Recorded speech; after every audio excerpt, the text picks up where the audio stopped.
Welcome to the jungle, everyone.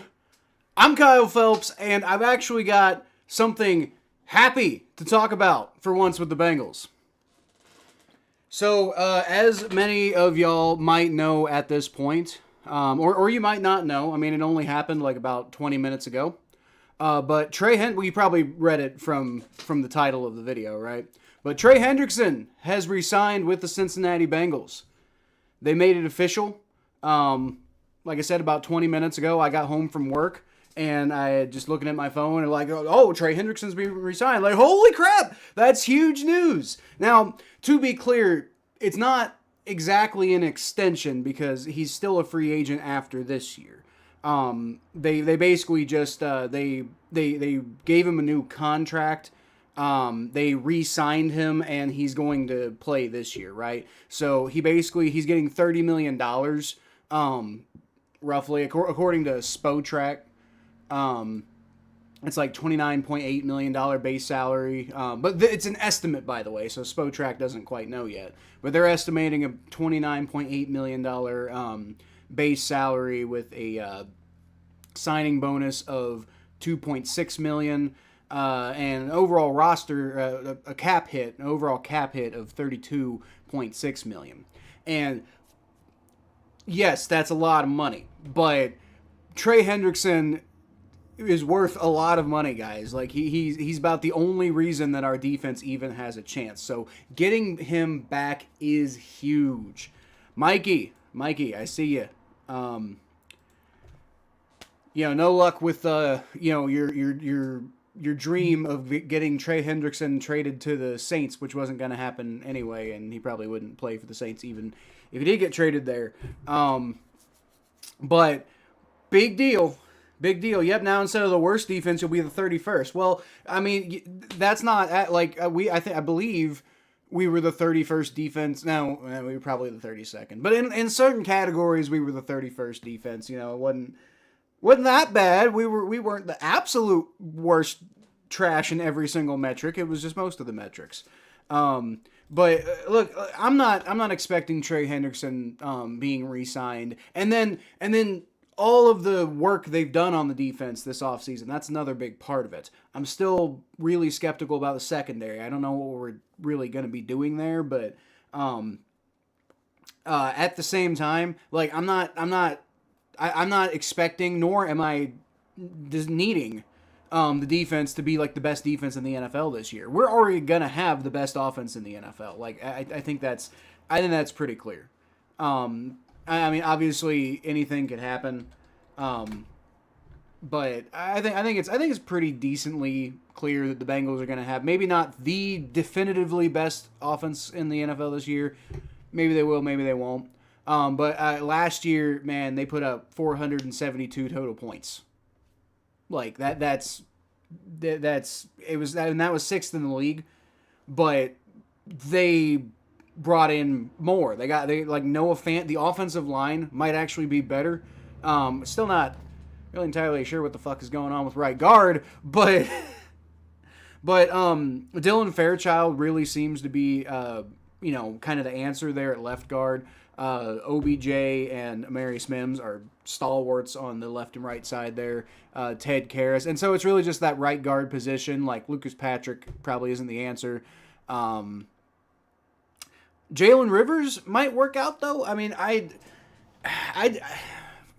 the couple of plays that I noticed from Jalen Rivers, I thought were incredibly bad. But the thing about offensive line is you don't want to notice if you don't notice the offensive line, that's good. So maybe he just played really well in the parts where I didn't notice him. I got Jake Haener. You can give me a first-round pick. He's really special. No. First of all, even if Jake Haener was really good, well, we have Joe Burrow. So like, why on earth would we do that? But also Jake Haener, that's ridiculous. But fair enough, Mikey. Not fair enough. I'm not going to do that. But, yeah, the fact that the Bengals finished 9-8 last year should be illegal with all the offensive production they had. That I believe is why Lou Anarumo was banished to Indianapolis. Like, it was just completely unacceptable. And so I think the defense could improve because the defensive line should improve, right? Because you still got Trey Hendrickson, but you don't have an injured Sam Hubbard on one side. So you're going to be seeing what you got from Miles Murphy, Joseph Osai. You're going to kind of be, rotating and seeing what you can get out of that. But you still have Trey Hendrickson being a stalwart on one side, like an absolute train wrecker there on the right. I believe the right side is where he's going to be playing mostly.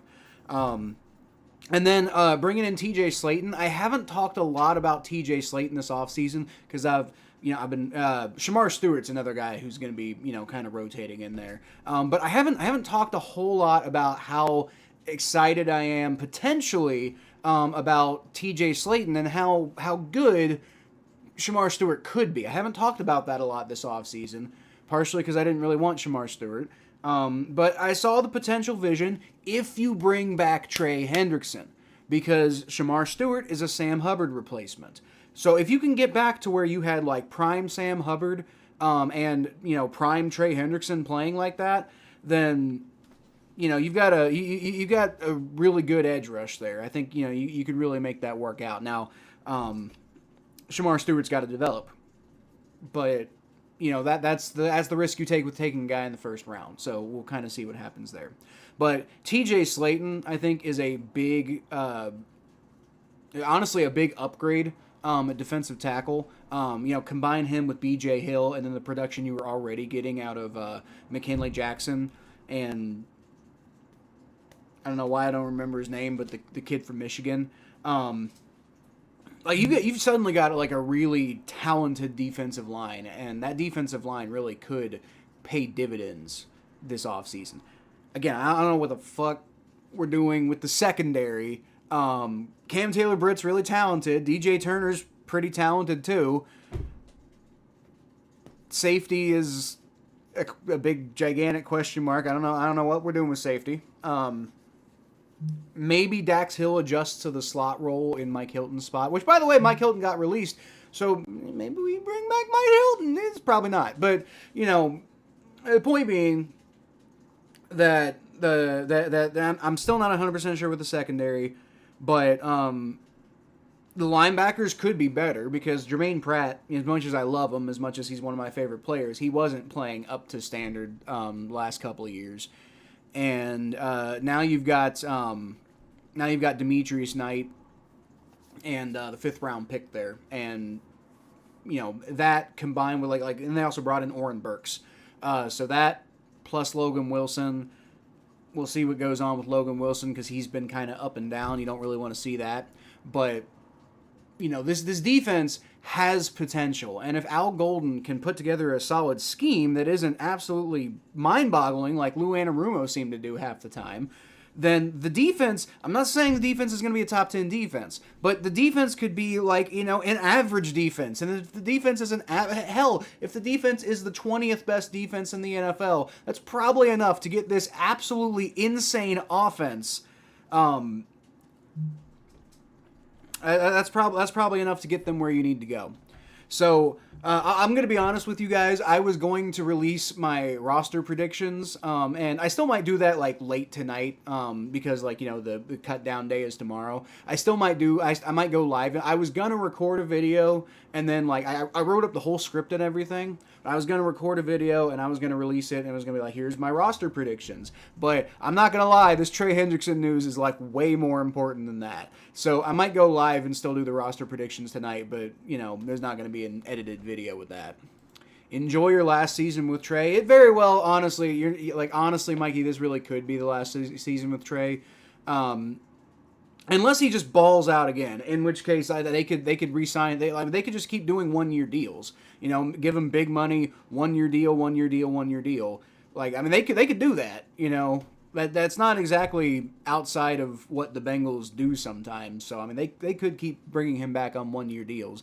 But it is also definitely a possibility that this is his last season, especially if some of the guys on the edge develop. If Shamar Stewart turns out to be better than I expected, if Miles Murphy and Joseph Osai, guys like that start developing, then Trey Hendrickson and his highly bloated salary could be seen as surplus goods, and I wouldn't be surprised if, maybe they move on from him next year. But to have him back this year, while the young guys on defensive line have not developed yet, is absolutely crucial. And I mean, I've with this news. Now I still need to see what Trey Hendrickson looks like. Hopefully he's ready to go without having done really any work this offseason, at least with the team. I'm sure he's probably kept himself in shape and everything like that. And he has been out there. He has been talking to the team and being a leader and stuff like that. He just hasn't been practicing. So, but he's also really, really good. So we'll see what happens with him. But the fact that he's going to be back now, and I'd be kind of shocked if he wasn't starting week 1 just because he didn't practice or something.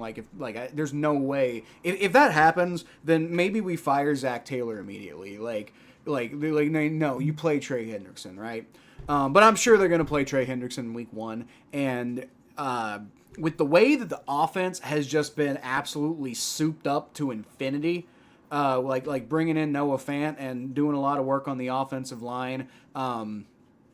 You got you got Jamar Chase and T. Higgins back, and the critical part of having both of those guys back is they're both locked up on extensions now. There's no distractions. There's no there's no real need for business decisions and stuff like that, other than the basic ones that everybody does, right? But you're not going to have these contract issues looming. You're not going to have it getting in guys' heads and stuff like that. I mean, this should be a season of pure, barring injury.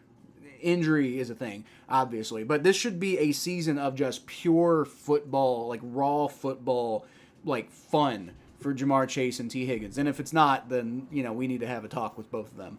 But it should be. And that those guys, plus you got Noah Fant, and then Andre Yoshivas looks like he's ready to enter his prime. I mean, as a number 3 option, but I mean, on the Bengals he's a number 3. It's if he continues developing this year, you could see him as maybe a number 2 guy and on a different team. And then when it's time for him to get paid, he'd get paid. So he's got a golden opportunity here. Mike Gesicki, Noah Fant, you got another year of Chase Brown and see what happens there. And all of this with Joe Burrow behind an offensive line that has, as far as I can tell, one major weak spot right now, which can be fixed because there's still we still are waiting to hear that maybe Dalton Reisner. Maybe I mean I don't. That it seems like a long shot, but Trey Hendrickson re-signing was seeming like a long shot a few minutes ago. So, now about an hour ago, if anybody was asking me about Trey Hendrickson, I'm not feeling great about it right now. I don't know what the hell they're doing, and now he's back. So maybe, but Dalton Reisner, he's going around. He's scheduled to. So Dalton Reisner is scheduled to have another visit with the Bengals. Hold on. No, this was 6 days ago. Okay, never mind. It said it was 13 hours ago. I don't know. Maybe it was updated 13 hours ago or something. But obviously Dalton Reisner didn't sign after his deal, but he hasn't signed with any of the other teams either. So I mean, it really could just be a thing of where he just didn't want to play in the preseason and he wanted to use his leverage and, go with the team that really fits and everything like that. And when his other options are the Seahawks and the Steelers, do you want to be blocking for Geno Smith? Not Geno Smith. He's not on there anymore. I mean, do you want to be blocking for Sam Darnold, right? He's the one in Seattle. You want to be blocking for Sam Darnold, or do you want to be blocking for the corpse of Aaron Rodgers, or do you want to be blocking for Joe fucking Burrow in his prime? I mean, you tell me, Dalton Reisner. But even if not Dalton Reisner, it looks like, despite some of the concerns I've had, Jalen Rivers might very well slot into that right guard spot and do pretty well. So it looks like the offensive line could actually be good this year, which is mind-boggling as a Bengals fan, right? But I mean, that offense should hum. Now, I don't know about the depth. Injuries are going to happen, so I guess we'll see what happens. But I mean, that offense should be blowing everything off the top this year. Like it should be a fun offense to watch this year. And if the defense can at least be like average, then the Bengals should win a lot of games. Like if the defense was average last year, like they would have won so many more games. Let's take a look at their like schedule last year.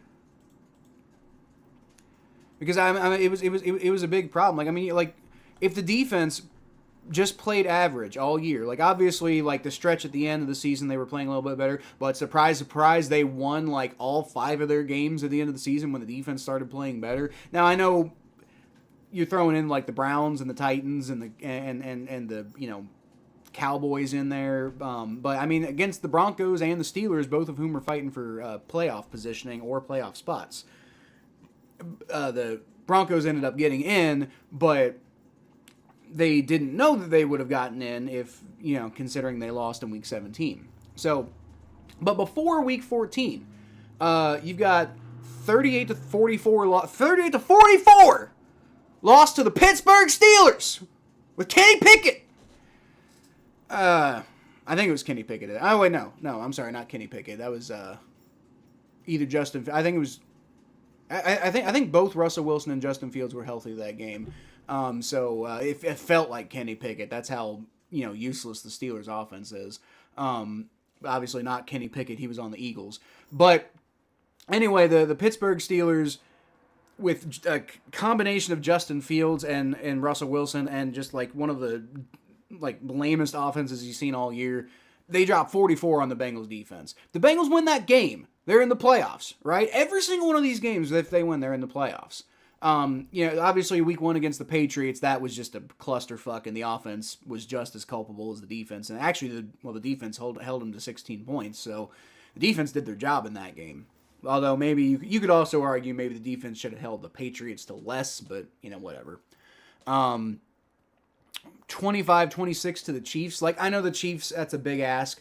They were the AFC champions again last year, but one field goal, take like 3 points, 2 points. I mean, it's not, considering it was one of the worst defenses in the NFL last year, it's not a huge ask to just ask, could you have been a little bit better? And good Lord, they would have run right through the AFC last year if they were any better, 5-point difference with the Washington Commanders, man. They dropped 33 and lost. They dropped 38 on the Ravens and lost, right? Yeah, I mean, I know Lamar Jackson, but, I mean, come on, The Eagles lost, they got kind of blown out, so, you can't really talk too much about that one. But, again, a 1-point loss to the Ravens in Week 10. 7-point loss to the Chargers. I mean, that one's not... That one's a full touchdown, but again, if you have an average defense, they're probably going to do a bit better against the Los Angeles Chargers, right? So, I mean, you got 1, 2, 3, 4, 5, 6, literally 6 of their 8 losses last year. If you had an average defense, they would have won those games, right? And then there's the Patriots loss in Week 1, which was kind of an anomaly. And then there was the Eagles one, which they lost to the Super Bowl champions in a pretty decisive fashion. So, I'm not saying they would have been undefeated last year. But at the same time, 15-2 sounds pretty fucking good to me. Let's go, Adam. He's finally back. I worry about Logan Wilson and the punt returns. I worry about a lot of stuff, Teddy. The secondary in particular kind of bothers me because I'm not...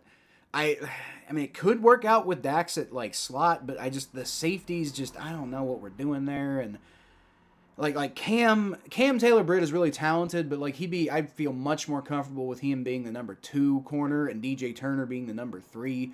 And then having Mike Hilton, the secondary kind of bothers me. Logan Wilson was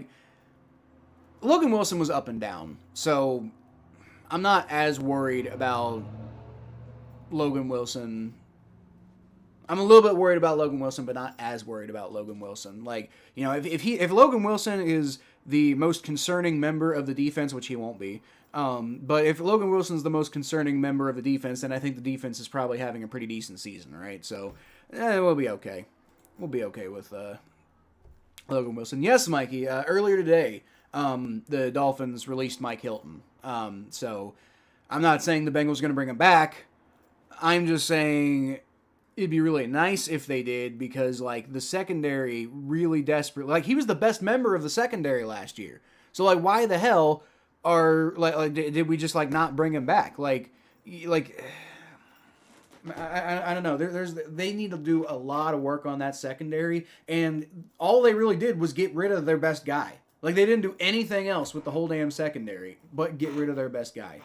Like, you know, I mean, don't get me wrong. I'd rather have Trey back than Mike Hilton. Mike Hilton's great, but not that damn great. But you know, I'm really not sure what we're doing with the secondary. Was wondering when the Bengals would do that. I was too, Jim. I was also wondering when the Bengals would do that. Why the fuck it took them until August 25th blows my mind. But hey, they got it done. You know, 1 year deal. I don't understand why it took this long to get a 1 year deal done. It feels like a win-win for everybody, right? Like Trey Hendrickson has another shot at a payday next year. But he still gets paid a lot of money this year. But it's also not a franchise tag where it's like against his will. He actually got to negotiate and get everything done. So I don't really understand what took so fucking long, unless Trey Hendrickson just really was trying to angle to not play in the preseason or something like this. And this isn't a criticism necessarily of anybody, by the way. It's not necessary. I don't know why it took so long. It could have been on the Bengals side. It could have been on Trey's side. I will say the Bengals, like Trey Hendrickson's not required to play for anybody, but the Bengals are required to put a team on the field. So I really feel like they should have done more, but I also didn't. I wasn't there, so maybe I'm wrong. I don't know. The whole Bengals defense needs a whole documentary. They sure do, Mikey. And I'm not saying I'm gonna make that documentary, but I might. I might, like, you know, I got time now. So that might be actually an interesting idea. Maybe I'll explore that. Go away, your ain'ts suck, or enjoy your 5-win season. Well, yeah. I don't know about a 5-win season. I think they'll do a little bit better than that. Like, but probably 6 or 7. To be honest with you.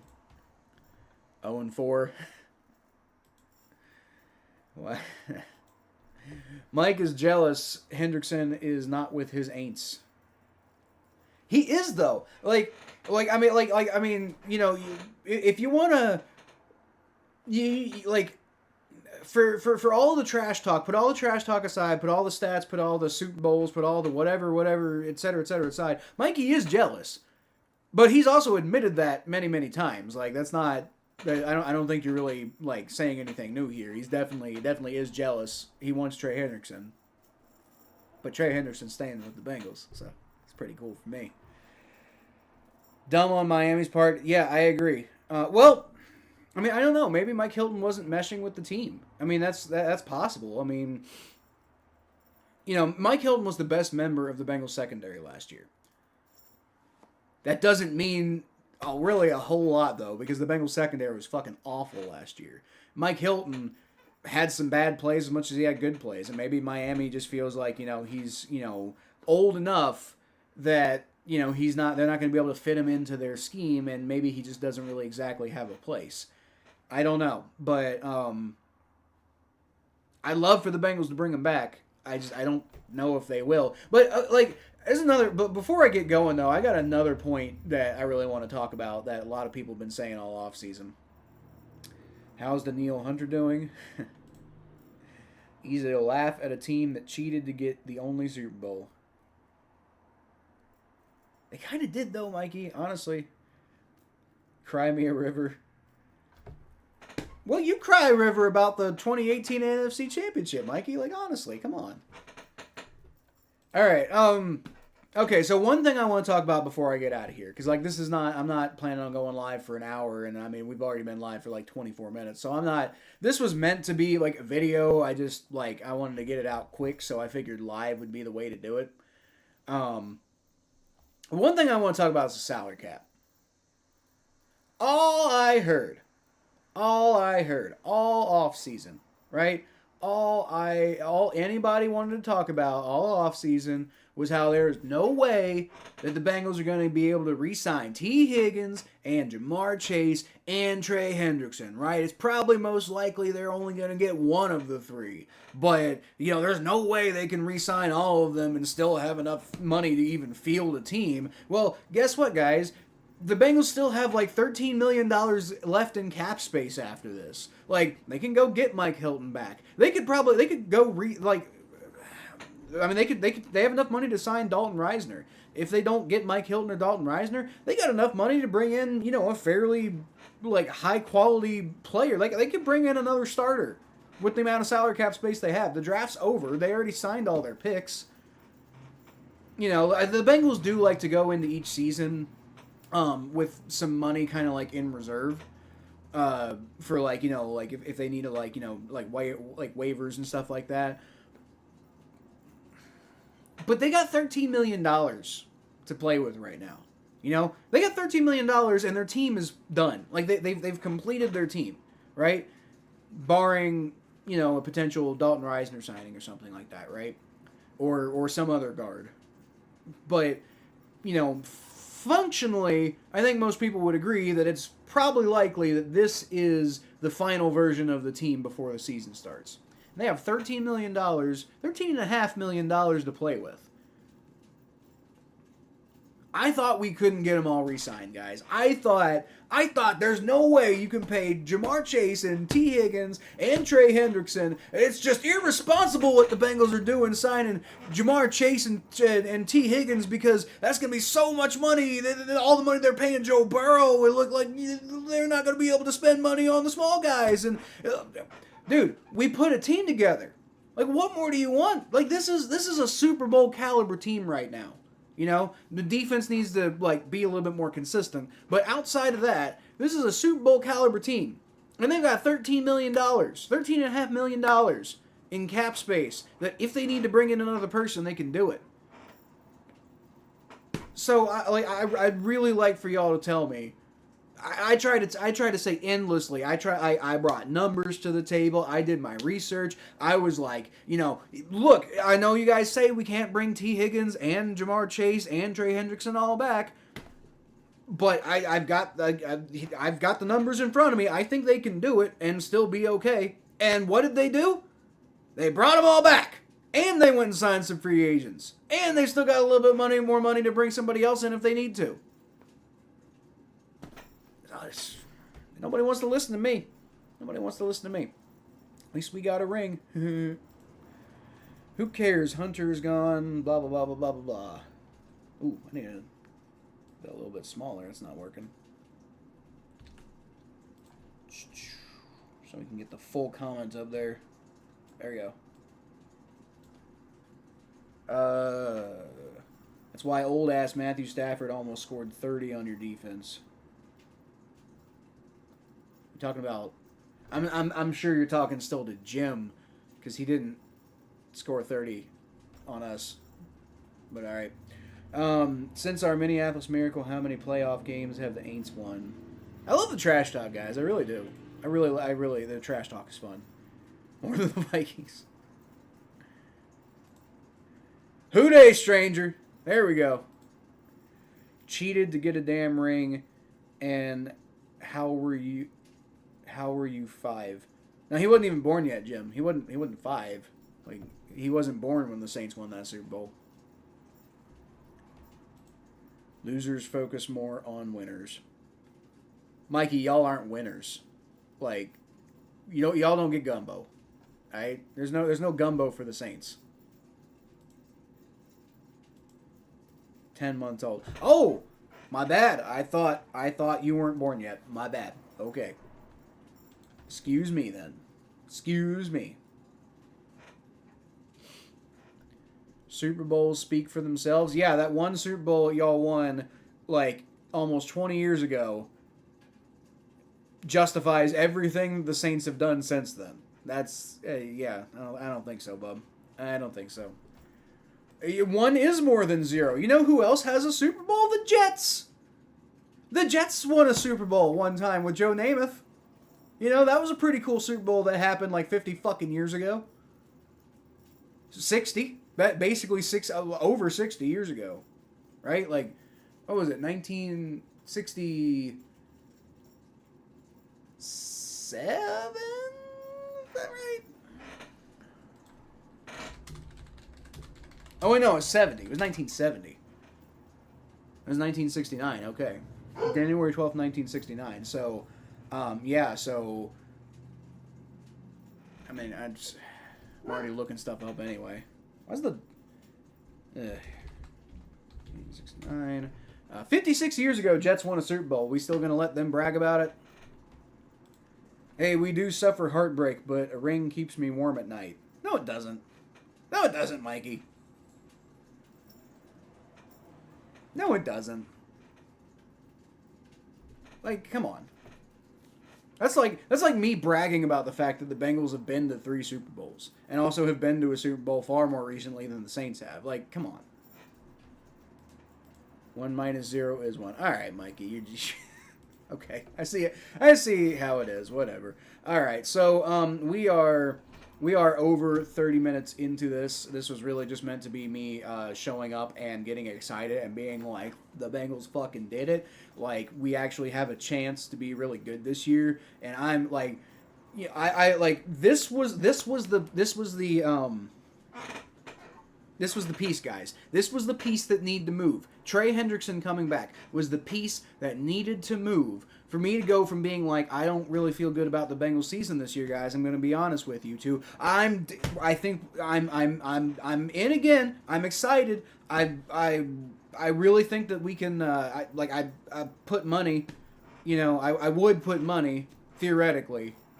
I don't know if I actually would, because I'm not really much of a gambler, but you know, like if you're a betting person, I'd put money on the Bengals at least making the playoffs this year. Like, you know, they're gonna have another shot.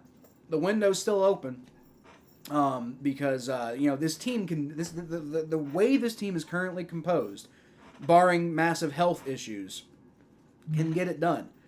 You know, we'll see what Al Golden is like as a defensive coordinator over Lou Anarumo, because that could make a big difference, because a lot of the defense's woes were, I felt, a lot of Lou Anarumo's scheme just really not making very much sense for the player person. Like he developed a scheme that worked for the players they had in 2021 and just never updated it. I think that's why he currently is in Indianapolis, and Al Golden is our defensive coordinator. So Al Golden, once he updates the scheme, hopefully this defense improves, you know? Like, I really do think, like, outside of the secondary, which, I mean, we lost Mike Hilton, but it's basically the same secondary. But outside of the secondary, the Bengals really have improved, in theory, on paper, they've improved this defense. And the defense doesn't need to be, like, top 10, you know? They just need to be, like, top 20. They probably top 25. Like, they could still be a bad defense, just not a horrendous defense. And as long as they're better than they were last year, which they were looking better, like near the end of the season last year, if they can carry that momentum and be better this year, then this could be a really scary team to watch. You don't get a ring for playing. Okay, Mikey. Our offense is so powerful, the defense should only need a stop or 2 per game. But that's the thing. I'm like, if the defense can... Here's my deal. If the defense can get 3 stops a game, what game do we lose? You know? Like, we'll probably lose a game, you know, here, maybe 2, you know, because the offense, like, has a bad day or something like that. But, like, you know, since we're on it, before I go, I'm going to do my season prediction, you know, since we're here. I'll go ahead and give you what, like, now that Trey Hendrickson's back, I'm going to go ahead and tell you, well, no, you know, I'm not going to give you the official prediction. Me and Mikey are going to be given predictions, plus, like, power rankings and stuff like that on the next episode of the podcast. So I'll make my official prediction to that point. But, like, I will go ahead and kind of walk y'all through the Bengals schedule right now, like, real quick, just to kind of emphasize my point here. So, like, look, with a halfway decent defense, A better defense than last year. A defense that carries over the end of the season momentum and also improves a little bit in some ways. Plus, how good the offense could be this year. Dude, we're going to smash the Browns week 1. Like, that's just going to happen, right? Jaguars week 2. Like, there's I don't understand. I don't understand anybody. Like, it's not a common thing to say, but there are some people who think the Jaguars are going to be better this year, and I don't see why. I see no reason to think that. So it should be 2-0 start. The Lions could be a very tough game. So I mean that one could go either way, right? I mean that could be the Bengals. So before that is I'm way off. So that's week 5. So the Vikings. I think if I had to bet, the Vikings I think are going to be a good team, but I think the Bengals are going to be better, right? So I think the Bengals will beat the Vikings in week 3. So you're starting 3-0 right there. The Broncos in week 4. That's a game like the Lions that could kind of go either way, depending on how good the Broncos actually are this year. But I'll say the Bengals are probably going to win either. They're going to win either against the Broncos or they're going to win against the Lions. Considering the Broncos is an away game and the Lions is a home game, I'll say that the Bengals lose against the Broncos, but then turn around and beat the Lions. The Packers, that could be another tough game. Don't really know what's going to happen there. Considering it's away, let's just call that one a loss, right? So 2 losses on the season so far. I think they'll beat the Steelers, especially at home. I think they'll sweep the Steelers, honestly. Barring again, all of this is barring injury, right? The Jets, they'll beat the Jets. Bears, they should beat the Bears, right? Especially at home. Like both the Jets and the Bears and the Steelers, that's the 3-game home stretch. So I think they should be able to win all 3 of those games. In Pittsburgh, I think they'll win that game. Hosting the Patriots, I mean, we'll have to see. I mean, let's just throw a loss in there, because I mean, it feels like I'm just predicting win, right? So let's just say this, maybe the Patriots surprise and the Bengals aren't prepared that week. That one's a loss. So that's 3 losses, right? Ravens, it's really hard to predict that one. I'm guessing we'll probably split with the Ravens, right? So that's 4 losses.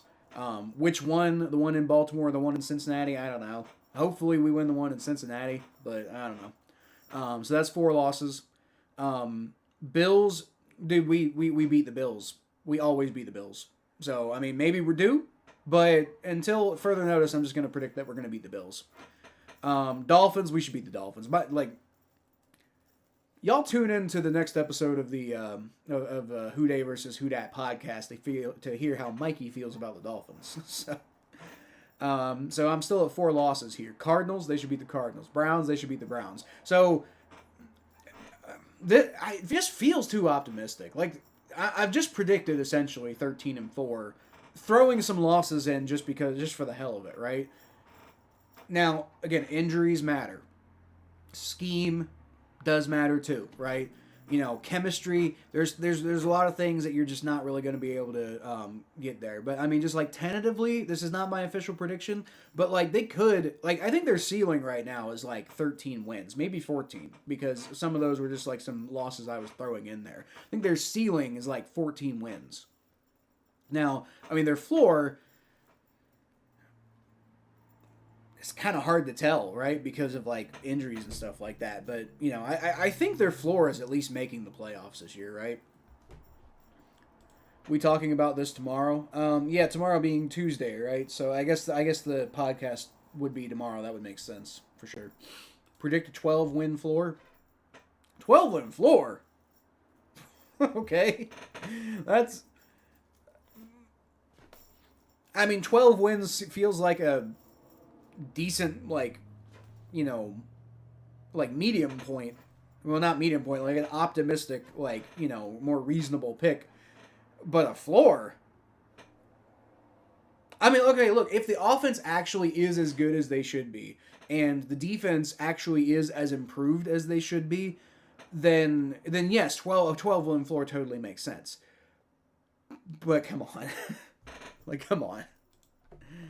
I think they could do good. I really do think they could. I really think, with Trey Hendrickson back, there's no reason that this defense shouldn't at least improve a little bit from last year.